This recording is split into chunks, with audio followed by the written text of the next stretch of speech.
So here we have a natural exponential equation.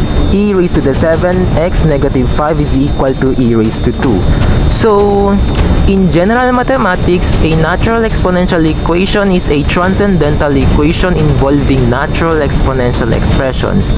This exponential equation is said to be natural because the base of the independent variable x is a transcendental constant e, or yung Euler's constant yung base niya, and that is approximately 2.718.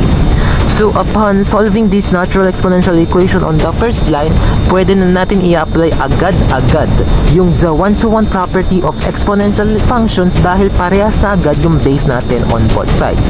So sinasabi lang naman sa the one-to-one property of exponential functions that if the two bases on both sides of the natural exponential equation are identical, then we can make their exponents equal to each other. So upon applying the one-to-one property of exponential functions on the first line, we are going to equate their exponents to each other. So we will have 7x negative 5 is equal to 2, kung saan yung natural exponential equations that we are solving yield a linear equation. In general mathematics, a linear equation is an algebraic equation involving linear expressions. Kaya siya tinawag na linear equation dahil yung pinakamataas na exponent ng independent variable x ay 1, which is the degree of the linear equation. So we're now solving a linear equation. So firstly, we are going to transpose the negative 5 to the right side of the equation because of the existence of the addition property of equality. So upon doing this, we will have 7x is equal to 2 positive 5. So upon taking the sum of 2 positive 5, that will give us 7.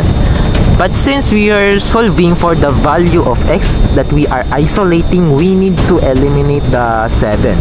So in order for us to do this, we are going to multiply both sides of the linear equation by the multiplicative inverse of the number 7 that we need to eliminate, so that the remaining on the left side of the linear equation is x that we are solving. So 1/7 times 7x is equal to x. 7 times 1/7 is equal to 1. So we have found out that the value of x for this natural exponential equation is 1. Ladies and gentlemen, this is now the solution for the given natural exponential equation.